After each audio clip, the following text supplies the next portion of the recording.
Travel can be overwhelming, from booking flights, packing, just even getting through the airport. Which is why I'm starting a new series called Travel Made Simple, and it's for anyone who wants to feel more confident when they're traveling. And listen, I truly believe that there is no right or wrong way to travel. There is just what works for you. Traveling is not about being perfect. That is not what this series is about. The series is here to try to simplify some of the processes and make you feel like a more confident traveler. Welcome to part 1 of Travel Made Simple, where I show you step by step how to travel with less stress and more confidence. Today I'm going to cover some tips on booking your flights. When you're searching for flights, it's okay to use your favorite search engine. So for me, mine is Kayak. A lot of other people use Google Flights, Skyscanner. It really doesn't matter which one you choose, and you can even use multiples if you want, but use the search engines to find the flight that you want and then book directly with the airline. That's because if your flight's delayed or there's any issues with your ticket, it is so much easier to work directly with the airline to get those things resolved. And they're probably more likely to resolve them quickly than say if you book through Priceline, there's now a third party involved. So I always use the search engines to find the flight, and then I book directly with the airline. And when you're using the search engines, pay attention to not only the price, but also the flight times. This is the departure and arrival times, the duration of your flight. Is it a typically 3-hour flight, but you're gonna spend 12 hours trying to get there? Maybe that's okay with you if the price is right, maybe not. It really just depends. And then the number of stops. This is like the number of layovers that you're going to have, as well as the price, which is usually a big sticking point for a lot of people when you're traveling. Also, double check the airport. I don't know how many times I've heard people say that they flew to the wrong airport because it had a similar name or anything like that. So always double check the airport. You can just Google this to make sure that you're flying into the right one, but just double check that you're going to the right one. Also keep in mind that some locations have multiple airports. So New York City, for example, there's 3 different airports that you can fly into. So that can really change when you're using the search engine, like where you're actually flying into. Now, as far as when to book, this is not a hard and fast rule. I definitely booked outside of these times, but for domestic trips, it's good to look 1 to 3 months out, and for international, 3 to 6 months. Also keep in mind that around holidays, a lot of airlines will run sales. So like Memorial Day, Labor Day, Black Friday, any of those days, they might be running sales. So it may not be in this time frame of when your trip is, but like it might actually work out. You might get a really good deal during a holiday sale or something. If you do end up booking flights with layovers or connections, if it's a domestic flight, I recommend making that layover at least 1 hour to get to your next gate, and 2 to 3 hours for an international flight.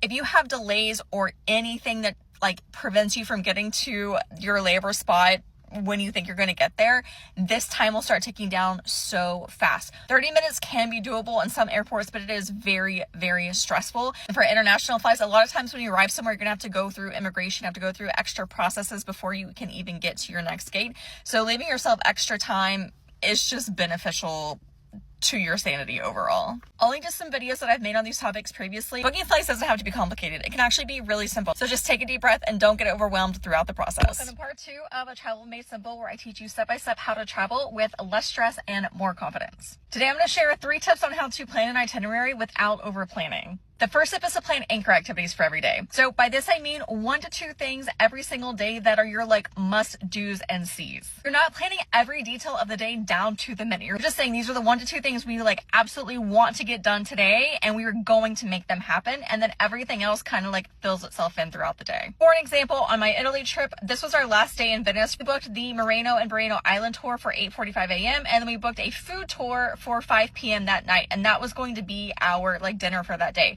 So for this day, we booked 2 anchor events, 1 in the morning, 1 in the evening, and then we knew we were going to have a little break in between the 2. And we didn't know what we would do during that time. We ended up doing like our souvenir shopping and things when we got back from the island tour. But these were our 2 anchor events for the day. Tip number 2 is planning your activities by grouping them by like area in the city. You're going to waste so much time running around the city and going to different places if they're not kind of like near each other.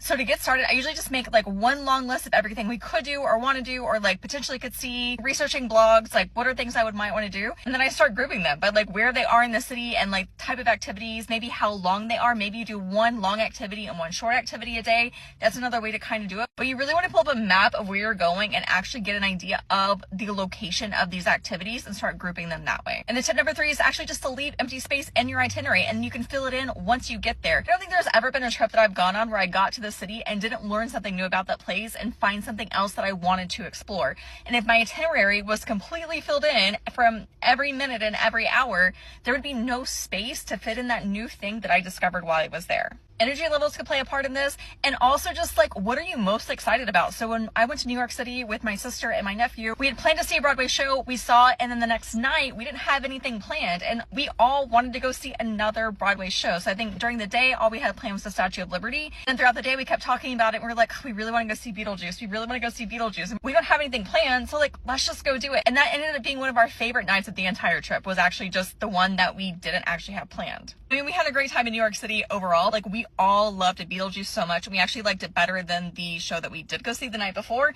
so we were really happy that we ended up doing it that way. So if I had to summarize that all up in one sentence, it would be create structure but leave room for flexibility when you're planning your itinerary. Because a lot of times your favorite experiences are going to be the thing that wasn't planned in advance. Okay, welcome to part 3 of Travel Made Simple, where I teach you step by step how to travel with less stress and more confidence. We're still in week 1 of pre-trip basics, and today we're going to talk about travel documents you need before you ever take off. So for domestic flights, any children under 18 do not need an ID as long as they're with an adult or a guardian.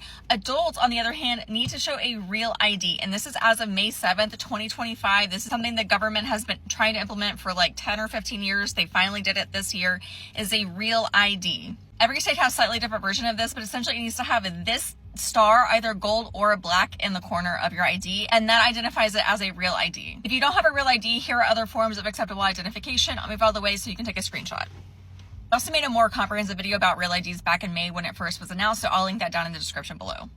Now, when it comes to international travel, every person traveling, regardless of the age, needs to have a valid passport. Also, many countries require that you have at least 6 months of validity left on your passport before it expires, so you definitely want to check that like when you book your flight. And before you go, I recommend doing just a quick Google search to see if you need any visas or entry forms to get into that country. So for example, Colombia has the CheckMig and UK has the ETA. Other things I recommend doing are emailing copies of your passport and your ID to yourself, or maybe even giving them to a trusted friend or family member. This comes in really handy in case something happens to your ID and you need to go get it replaced when you're in a different country, for example. You're also going to want to make sure that you have either print copies or screenshots of other reservations at your hotel, rental car, any tours that you're doing, and that you can access them without needing the internet or any sort of data service in case you don't have access to it, or it's just being really slow and you can't pull up documents. No surprise, but I'm a big fan of using my Apple Notes app to kind of organize all of my trips and keep links and documents located in here. Not only did I include our flight information, hotel information, itinerary for the entire week, but I also included screenshots of different tickets that we had booked throughout the week. That's pretty much it. If you have any questions, leave them down in the comments below. Welcome to part 4 of Travel Made Simple, where I teach you step by step how to travel with less stress and more confidence. Today is about how to select the right bag for every trip. The first place I always start is thinking about the length of my trip. So if it's just a quick weekend trip, like just 1 or 2 nights, I usually just take my backpack or a duffel bag. If it's 5 to 10 days, I almost always will carry my bigger carry-on from away. And if it's 2 weeks or more, like I frequently take trips that are like 2 or 3 months long, I always take my checked suitcase. Now my current rotation of bags is for backpack and duffel bag. I use the Love Book backpack and the Bag Smart duffel bag. My carry-on suitcase is the bigger carry-on from away, and my checked luggage is the medium-sized suitcase also from away. And I will note that the medium-sized suitcase is the largest suitcase that I own, because as a small statured person at only 5'4", a large suitcase is almost physically impossible once it's packed for me to hold up high enough that it's like not hitting the ground. If you have a partner or someone who can like help you out, that's great. For me, I don't have that. Now, if you're flying for this trip, the next thing you want to think about is the airline rules. So if you're flying a budget airline, so Frontier, Spirit, Ryanair, any of those, their size dimensions are usually a little bit smaller, and they are very strict about those sizes. If you're flying a bigger airline, American Airlines, Delta, United, you can usually get away with a bit more standard size bag, and I found that they're less strict overall. Every airline has a baggage policy page on their website. I recommend just going and checking that out, reading the information, checking the dimensions of your bag and what they require, and just making sure that you're in line with the airline that you're flying. Now, when it comes to personal items, carry-ons, and checked bags, it really depends what kind of trip I'm going on, what combination of those I take, but a personal item can be anything from a small purse up to a standard size backpack. I've also recently taken my away tote as my carry-on, and that worked fabulously. If I'm taking a true carry-on that goes in the overhead compartment above, I take my way bigger carry-on, and then I usually have my backpack as my personal item in that case. And I'll put my purse inside my backpack, because you can only carry on 2 items onto the plane. If you have more than 2 items, they're going to make you consolidate unless one of those items is medically necessary. And then if I'm doing checked luggage, I check that into the airline, and then I carry onto the plane usually my backpack and my purse, and I just have them out separately. And going on to my next point, that's how I pack, because that's my style. Those are the bags that I've decided I enjoy traveling with, and it makes it really simple for me. If you're a minimal packer, you can go smaller. And if you're a chronic overpacker, but you don't want to carry extra bags because you have to pay for them, maybe consider getting an expandable suitcase. That might work for you. And then I almost always take a foldable tote or a day pack into my suitcase. And the way that I pack is just based on my own personal experience. One of my biggest travel rules is that I have to be able to carry all of my luggage by myself up at least 3 flights of stairs, or it's too much. So it really just comes down to logistics.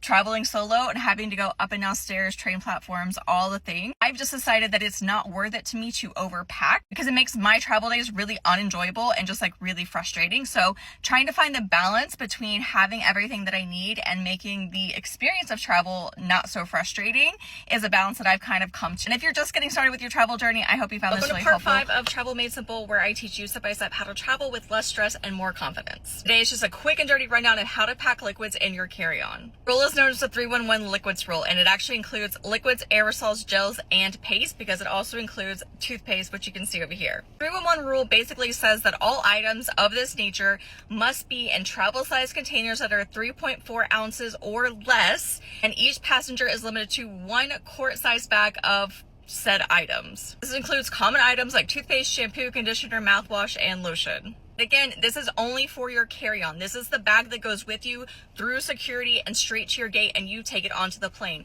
If you are checking a bag, you can take items of this nature in any size quantity that you want. But in your carry-on, each item needs to be at least 3.4 ounces or less, and it all needs to fit in a quart size bag. I shared this page the other day, but TSA actually has a page on their website called What Can I Bring? And you can search items, you can go through the list, and you can see how you need to pack it for your carry-on and checked luggage if you're not sure. As far as removing liquids from your bag when you go through a TSA screening, it doesn't seem to be as strict or as enforced as it used to be. I've had a TSA pre-check for like 7 years now, which in pre-check you don't have to remove your liquids. So if you're going through the standard line, it's possible that they can ask you to remove your liquids, but it's probably not a guarantee at this point. Quickly want to point out that there are exceptions to the 3-1-1 rules for medications and infant and child nourishments, of which TSA has full pages on their website going into more detail, and I recommend you go checking those out if you're trying to travel with either one of those items. As always, if you have questions, put them down in the comments. I'll also link to other videos that sort of complement this video if you want to learn more. I saw this comment as a really good opportunity to remind everyone that TSA has a page on their website called What Can I Bring?